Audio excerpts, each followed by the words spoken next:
Hello बच्चों, कैसे हैं? मस्त बिल्कुल। आप देख रहे हैं केमिस्ट्री क्लास से भाई अरविंद दुबे सर। आपको इसके पहले वीडियो में सॉलिड स्टेट में बताया गया था संकुल दक्षता, ठीक है ना। संकुल दक्षता पे छोटे मोटे क्वेश्चन भी आते हैं, जैसे आपका दिया रहता है परमाणु त्रिज्या, है ना, या किसमें संकुल दक्षता किसमें कितना आ जाता है, BCC, SC और FCC में, ठीक है। इस समय से क्वेश्चन दिए जाते हैं, ठीक है। इसी पर आप लोगों से क्वेश्चन और दिया जाएगा कि जैसे सिंपल क्यूबिक लैटिक सेल है, सरल घन एकक सेल में परमाणु कोर की लंबाई इतनी है तो परमाणु की त्रिज्या ज्ञात करें, ठीक है ना। काय केंद्रित घन एकक सेल में कोर की लंबाई इतनी है, परमाणु त्रिज्या ज्ञात करें, ठीक है ना। आया। जैसे आप देखोगे, आपसे बताया काय का मतलब होता है घन की बात हो रही है। जैसे इसी में देखें प्रत्येक भुजाएं बराबर है, ठीक। आप ये चीज देखोगे, ये चीज इसमें आप देखें, है ना, ये क्या है, घनाकार है, क्यूबिक है। क्यूबिक में कार्नर पे परमाणु होते हैं, ऐसे मिला देंगे, इधर आधा आधा दिखाई देगा, आधा नहीं दिखाई देगा, ठीक है। तो उसमें परमाणु इत्यादि की त्रिज्याओं के बारे में पूछा जाता है। जैसे देखो क्वेश्चन पे आता हूं, अगर कह देता है सरल घन एकक सेल में कोर की लंबाई है, दे देता है 2 एंगस्ट्रॉम है, तो परमाणु की त्रिज्या ज्ञात कर। देखो, तो परमाणु की क्या करें, त्रिज्या ज्ञात करें, ठीक है ना। त्रिज्या ज्ञात करें। आपको मालूम है कोर की लंबाई और परमाणु की त्रिज्या के मध्य में रिलेशन बताया गया है। जैसे यहाँ पर एक चीज बताया गया था, अगर ये मान लो सरल घन एकक सेल होता, ठीक है ना, आया ऐसे, देखो ऐसे, तो यहाँ पर प्रत्येक कोर पर जैसे दिखाई देगा आपके 2 परमाणु होंगे, आधा दिखाई देगा, आधा नहीं दिखाई देगा, ठीक है। यहाँ ये R है, कोर की लंबाई है ना। आपको मालूम A बराबर क्या होता है, 2R, ठीक है ना। आप क्या लिखोगे, A बराबर 2R या D लिख सकते हैं, है ना, बीच की दूरी भी बोल सकते हो, ठीक। A बराबर 2R, तो R बराबर क्या हो जाएगा, A/2 हो जाएगा। सीधे वैल्यू पुट कर देंगे A/2। यहाँ पर दिया हुआ A बराबर 2 एंगस्ट्रॉम कोर की लंबाई दिया है, रिलेशन होता है A बराबर 2R, R equal to A/2 हो जाएगा, बराबर कितने के, 1 एंगस्ट्रॉम, ठीक है। इसी रूप में अगर दे देता है, देखो दे देता है काय केंद्रित घन एकक सेल की लंबाई मान लिया, दे दिया आपका 4√3 एंगस्ट्रॉम है, तो परमाणु की त्रिज्या ज्ञात करो। तो परमाणु की क्या ज्ञात करो, त्रिज्या ज्ञात करो। अब देखोगे काय केंद्रित घन एकक सेल में परमाणु की त्रिज्या और कोर की लंबाई में क्या संबंध है। आपको मालूम है घन का विकर्ण ये क्या है, घन का क्या होता है, विकर्ण होता है ना। जैसे घन बना होगा, घन के विकर्ण पे 1 2 3 परमाणु होंगे, ये आधा आधा दिखाई देगा, पूरा दिखाई देगा, ठीक है। उस अवस्था में आप लिख सकते हो, यहां पर 4R हो जाएगा। घन का विकर्ण बराबर A√3 बराबर कितने के होता है, 4R के होता है ना। तो R बराबर क्या होगा, A√3 बाई कितने के, 4 के। आया, A का मान दिया हुआ A इक्वल टू 4√3 के, है। आप सीधे वैल्यू पुट करोगे 4√3 इंटू रूट थ्री बाई कितने के, 4 के। 4 4 कैंसिल हो जाएगा, बराबर कितने के, 3 एंगस्ट्रॉम हो जाएगा। आया। यहां पर चाहे कोर की लंबाई दे दे या परमाणु की त्रिज्या, कोर की लंबाई पूछ ले या कोर की लंबाई दे दे परमाणु की त्रिज्या पूछ ले, ये हो सकता है। एक और देख ले इसी पर, एक क्वेश्चन और देख ले। जैसे अगला क्वेश्चन देता है, मान लिया लिख दिया गया फलक है ना, केंद्रित घन एकक सेल में, फलक केंद्रित घन एकक सेल में आश देता है, कोर की लंबाई देता है, कोर की लंबाई मान लिया 3√2 एंगस्ट्रॉम है। कहा परमाणु की त्रिज्या ज्ञात करो, परमाणु की क्या ज्ञात करो, त्रिज्या ज्ञात करो। ठीक आया। अब देखोगे कैसे करोगे भाई, यहां कोर की लंबाई तो दे दिया है, कितना दिया है, 3√2a। ठीक है, आपको मालूम है परमाणु की त्रिज्या और कोर की लंबाई में फलक या सीसी में क्या संबंध होता है, देखोगे यहां देखो, एक कोई भी होता है घन का फलक होता है, ये चीज देखो, ये घन का फलक होता है।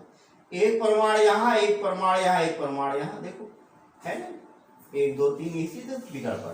तो कितने परमाणु, 3 परमाणु, आधा भाग इधर जाए, आधा एक पूरा भाग दिखाई देता है। सेम तरीका होता है यहाँ पर, देखो एक परमाणु यहाँ, एक परमाणु यहाँ, एक परमाणु यहाँ, ये विकर्ण हो गए, ये R हो गया, ये 2R हो गया, ये R हो गया। तो वर्ग का विकर्ण क्या होता है, सूत्र वर्ग का विकर्ण का a√2 है ना, a√2 बराबर कितने के, 4R के। R बराबर क्या लिख सकते हो, a√2 बाई कितने के, 4 के। वैल्यू पुट कर देना, a के वैल्यू दिया है 3√2 इंटू √2 बाई कितने के, 4 के, यानी 3 इंटू 2 बाई कितने के, 4 के, 2 2 4, यानी 1.5 एंगस्ट्रॉम। इस तरीके से इस पर क्वेश्चन आते हैं, बोर्ड में भी आते हैं, वैसे बार कॉम्पिटिटिव भी आते हैं। इनको हम क्या करते हैं, कोर की लंबाई और परमाणु की त्रिज्या में रिलेशन ये दिमाग में याद रखिएगा, है ना।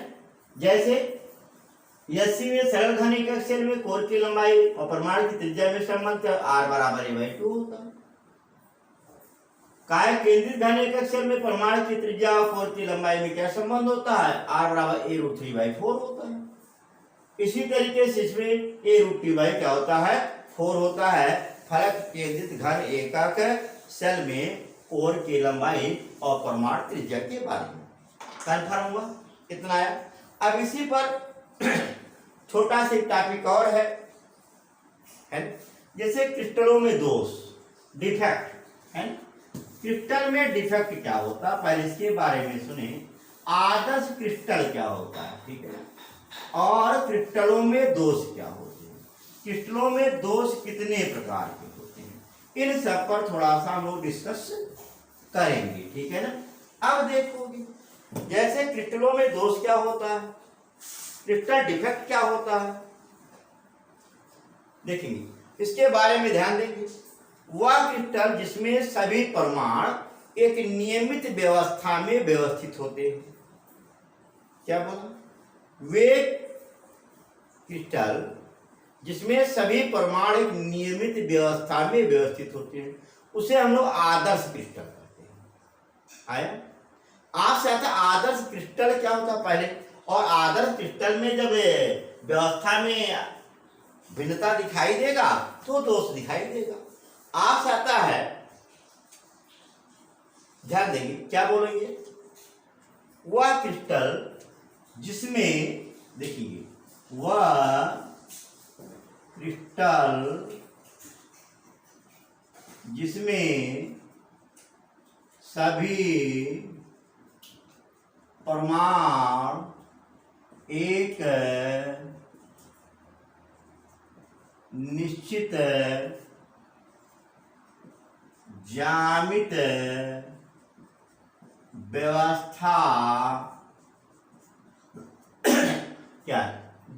निश्चित ज्यामित व्यवस्था में व्यवस्थित होते हैं या नियमित ज्यामित व्यवस्था में, हाँ लिख देते हैं, व्यवस्थित होते हैं या पाए जाते हैं,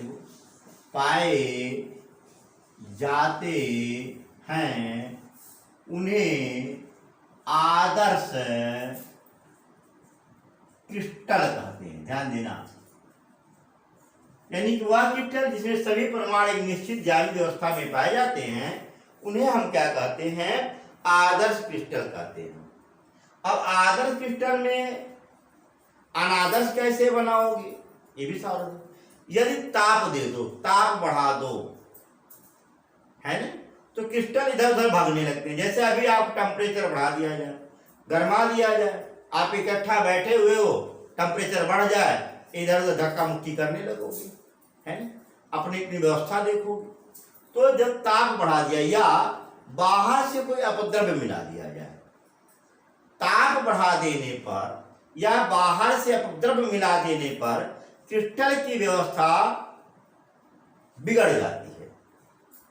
ऐसे क्रिस्टल को हम लोग अनादर्श क्रिस्टल कहते हैं और उसमें जो दोष पाया जाता है उसे हम लोग क्रिस्टल दोष कहते हैं।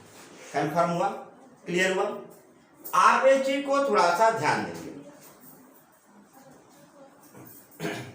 तो क्रिस्टल दोष कैसे उत्पन्न होता है मालूम है आपको? जब क्रिस्टल का ताप बढ़ा दिया जाए या कोई बाहर से अपद्रव्य मिला दिया जाए, तो उसमें ये जो नियमित व्यवस्था होती है, अव्यवस्था पैदा हो जाती है। नियमित व्यवस्था ना होकर अनियमित व्यवस्था हो जाती है। इसी को हम लोग क्या कहते हैं? क्रिस्टल दोष कहते हैं। क्लियर?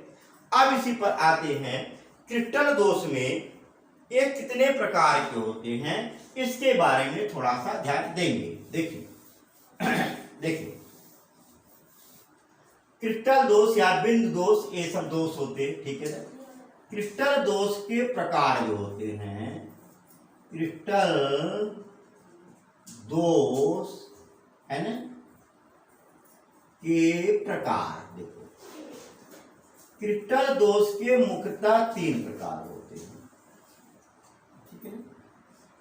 नंबर 1 स्ट्राइकोमेट्रिक दोष, रसमतीकरण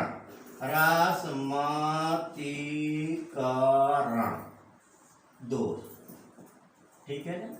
अगला है अरसमतीकरण दोष, रेशियो जिसमें समान हो, रसमतीकरण। अरसमती स्ट्राइकोमेट्री, नॉन स्ट्राइकोमेट्री, अरसमतीकरण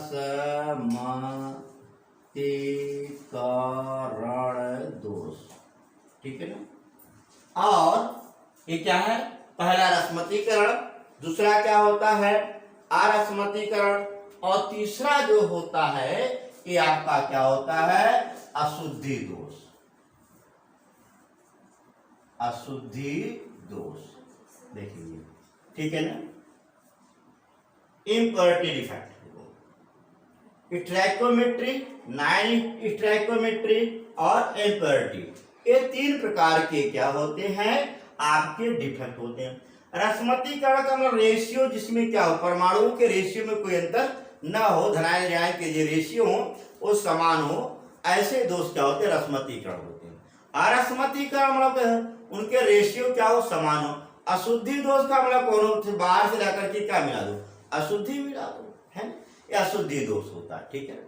अब रसमतीकरण दोष में इसे हम लोग जनरली 2 भागों में बांट लेते हैं, ठीक है ना। ये ध्यान देना, रसमतीकरण को 2 भागों में बांटते हैं।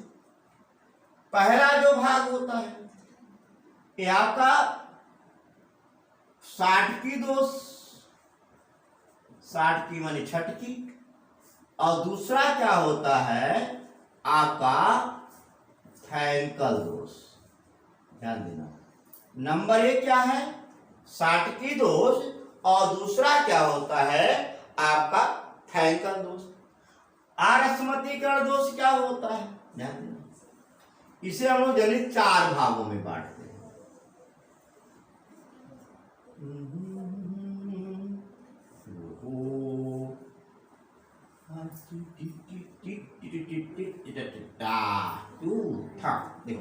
ये आपको चार भाग कौन कौन से होते हैं, है ना। पहला चीज क्या हो, ऋणायन की कमी दोष, ध्यान देना भाई, क्या है, ऋणायन की कमी दोष। अगला क्या है, धनायन की कमी दोष, धनायन की कमी दोष। तीसरा क्या है, ऋणायन की अधिकता दोष, क्या है, ऋणायन की क्या है, अधिकता दोष, है ना।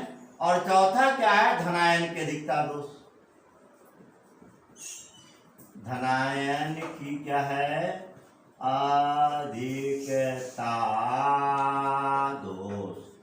हाँ, अब देखोगे अशुद्धि दोष के बारे में थोड़ा सा अभी बात में डिस्कस कर लेता हूं। आपको रसमतीकरण और असमतीकरण दोष के बारे में मैंने आपसे डिस्कस किया। रसमतीकरण का मतलब होता है रेशियो समान, जैसे देखो साटकी दोष में छटकी, यानी किसी क्रिस्टल पैटर्न में, है ना, धनायन के बराबर ऋणायन, देखो जैसे मान लो प्लस, देखो ध्यान देना, plus minus plus minus plus minus plus minus plus minus plus minus plus minus plus minus, ठीक है ना।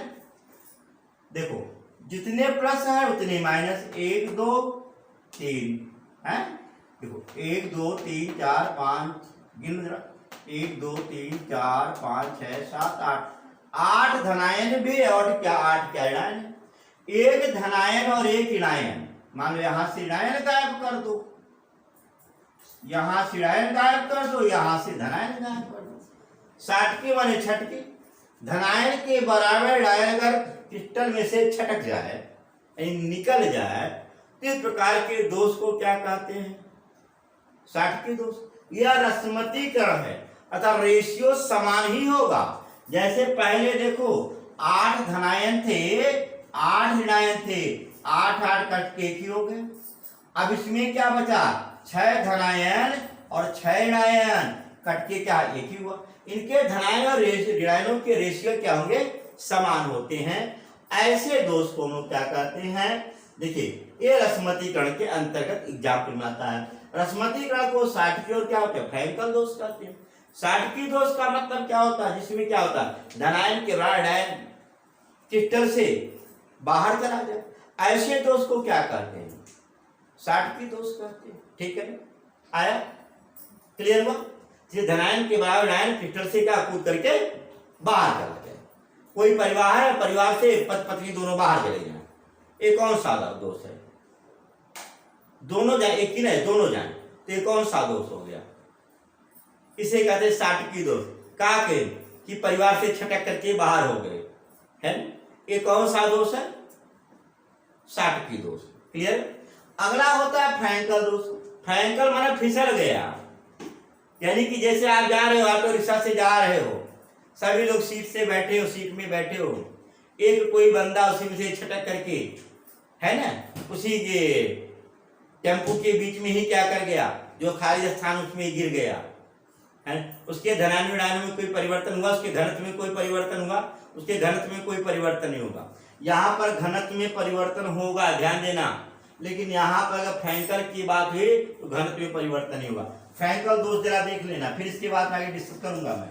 फ्रैंकल में मीन्स क्या होता है, ये रसमतीकरण की दोष की बात होती है। जैसे धनायन ऋणायन धनायन ऋणायन धनायन ऋणायन धनायन ऋणायन धनायन ऋणायन धनायन ऋणायन ऋणायन धनायन ऋणायन धनायन, ऐसे चलता है, धनायन ऋणायन धनायन ऋणायन वगैरह वगैरह, ठीक है। अब इसमें देखो, इसमें धनायन, कोई धनायन या ऋणायन पैटर्न से फिसल कर अंतराकाशीय स्थान में का हो जाए, गिर जाए, पैटर्न से फिसल कर छटक कर फिसल कर कहाँ जाए, अंतराकाशीय स्थान में। जैसे मैंने कहा ना कि आप जा रहे हो ऑटो रिक्शा पे बैठ के परिवार से, छोटा बच्चा लिए हो, फिसल करके जो नीचेला स्थान होता है उसी पर पट से क्या हो जाए, गिर जाए। छठे के बाहर रिक्शा से ना जाए, नहीं तो दिक्कत हो जाएगी, है ना। उसी में क्या हो जाए, गिर जाए। तो इस प्रकार का दोष कौन सा होता है? इस प्रकार के दोष को क्या है, फ्रैंकल हो। फ्रैंकल मैंने फिसला गया, साठ की मैंने छटक गया, छटक करके बाहर ही चला गया, उसे साठ की दोष। फ्रैंकल मैंने फिसल गया, यानी कहाँ फिसल के वही कहीं बीच में अंतरकाशीय स्थान में क्या हो जाए, गिर जाए। एक प्रकार का दोष क्या होता है, आपका फ्रैंकल दोष होता है। लेकिन इसमें रेशियो समान होगा, परिवर्तन नहीं होगा। देखो 1 2 3 4, देखो 1 2 3 4 5 6 7 8 9 10, 10 धनायन है और 10 क्या है, ऋणायन भी है ना। और इसमें जब रेशियो निकालोगे 10/10 का बराबर बनाएगा, भले फिसल गया। इस प्रकार का दोष क्या होता है, फ्रैंकल दोष। तो रसमतीकरण दोष अगर आता है, इसका मतलब क्या होता है, जिसमें रेशियो क्या हो, समान होता हो। साटकी दोष में घनत्व में कमी हो जाता है, जबकि फ्रैंकल दोष में घनत्व में कभी कमी उम्मीद नहीं होता, घनत्व में कोई परिवर्तन नहीं होता। आया। साटकी दोष जो होते हैं, जो धातु के क्लोराइड इत्यादि होते हैं, सोडियम क्लोराइड इत्यादि में, है ना, जिनकी परमाणु त्रिज्याओं में ज्यादा अंतर होता है, उसमें साटकी दोष पाया जाता है। और जिनके परमाणु त्रिज्याओं में कम अंतर होता है, जैसे AgBr है ना, AgCl है, इसमें AgI है, इसमें कौन सा दोष पाया जाता है, फ्रैंकल दोष पाया जाता है। समझ में आया, क्लियर। अब अगले पैटर्न पर आपको अरस्मतीकरण दोष, अशुद्धि दोष बताएंगे, ठीक है ना। और इसके बाद और आपके बचे हुए जैसे पार्ट हैं, घनत्व इत्यादि के बारे में न्यूमेरिकल आता है, उसके बारे में बताएंगे। आप लोग वीडियो को देखते रहे और समझ में आ रहा है तो उसे चैनल को जरूर सब्सक्राइब करें। कृपया आप लोग 2 बार सब्सक्राइब न करें, आप लोग रिक्वेस्ट है कि 2 बार सब्सक्राइब न करके अनसब्सक्राइब न करें, ठीक। आप एक बार सब्सक्राइब करें, सब्सक्राइब कराइए और उसे बढ़ाइए। वीडियो देखते रहिए, कमेंट करते रहिए, लाइक करिए, मस्त रहिए, खुश रहिए। Bye bye.